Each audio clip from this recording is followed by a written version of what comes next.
જય સ્વામિનારાયણ ભક્તો. પરમ પૂજ્ય સદગુરુ નિત્ય સ્વરૂપદાસજી સ્વામીએ જે બોટાદ ઉત્સવની અંદર પ્રોડક્ટ લોન્ચ કરી હતી ને, જમો મહારાજ, એ આ છે ખોયા કાજુનું શાક છે. લસણ, ડુંગળી, હિંગ વગેરેનું છે. કોઈ પણ હરિભક્તો જમી શકે, કોઈ પણ નિયમ ધર્મ પાળતા હોય જમી શકે. જ્યારે રજસ્વલાના ધર્મો દરમિયાન પણ જમવાની તકલીફ હોય ત્યારે પણ આ પેકેટ તમને કામમાં આવે છે. આ છે ખોયા કાજુનું શાક. તૈયાર શાક આવે, માત્ર ગરમ કરવાનું. અહીંથી પેકેટ તોડી નાખવાનું છે અને કોઈ પણ વાસણમાં ગરમ કરી અને જમી શકો. બરોબર. આપણી પાસે ટોટલ આવી 8 પ્રોડક્ટ છે જે બોટાદ ઉત્સવની અંદર તમે વિડીયો જોયો હશે.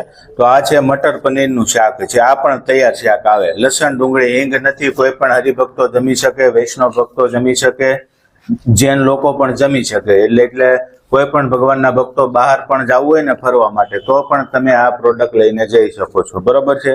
આ છે દાલ મખની, જે બે પંજાબની ફેમસ છે ને, આ પણ તૈયાર જ આવે. પેકેટ તોડી અને ગરમ કરી અને જમી જવાનું છે.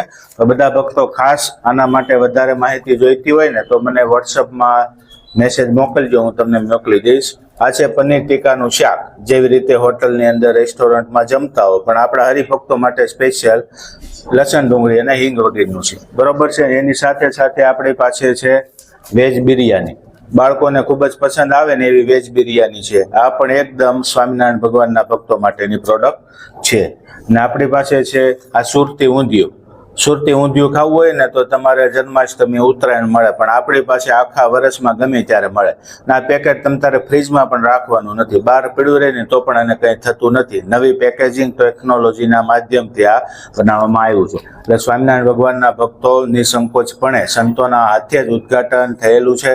ગાળી ચાળી અને ભગવાનની શિક્ષાપત્રીની આજ્ઞા પ્રમાણેની આ પ્રોડક્ટ છે. તમે બહાર જવું હોય તોય ભલે, એક ફરવા જાવ તોય ભલે, અને ઘરે કોઈ રસોઈ બનાવે એવું ન હોય ત્યારે પણ આ પ્રોડક્ટ તમારા કામમાં લાગે. સુરતમાં મારી પાસેથી મળી રહી છે અને સાથે સાથે આખા ભારતભરમાં અમે ઘર બેઠા ડિલિવરી પણ આપીએ છીએ. તો ભગવાનના ભક્તો ઉપર સ્ક્રીન ઉપર નંબર આપેલા છે, એમાં જય સ્વામિનારાયણ લખીને મોકલશો ને એટલે ભાવ સાથેની ડિટેલ હું તમને મોકલી આપીશ.